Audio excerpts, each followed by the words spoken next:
Hi, Cortland. I wanted to leave you some feedback on SA4, your critical analysis. Um, I think that you present a good claim in that you are pointing out uh, what Baroxma does well, while at the same time leaving out the counter argument. I think that this is a good thesis and it aligns quite well with what you do in a critical analysis. In terms of the body, I'm not quite sure that you fully get there, right? Um, so I, I think there are moments where you align quite well with the thesis, but overall the paragraphs don't um, progress in a way that's logical and clear. So this paragraph is probably your most successful one. So you talk about um, the conversation that Baroxma has with his coworker, and you bring in evidence to support it. And this aligns quite well with your thesis.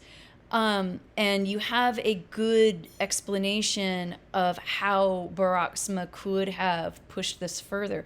So this right here is a really good paragraph. But then this paragraph right here, it doesn't quite connect to your thesis, right? So it's like you got a good start, but you didn't really take it anywhere.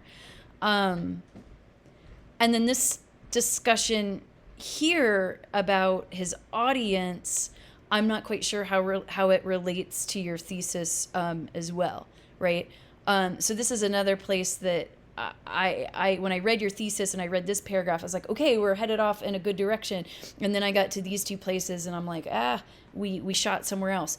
Again, this could have been a really good paragraph as well, but you're relying heavily on summary and general details and just kind of repeating the same ideas that you've already said without, like, bringing in new key moments in the text that support his stance, but also fail to recognize that there's a counter argument.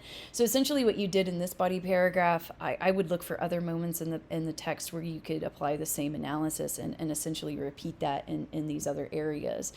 And so it seems like you have like a really good thesis and a really good first body paragraph, but like the other paragraphs get a little wonky. They kind of shoot off in a different direction, or they feel like they're underdeveloped.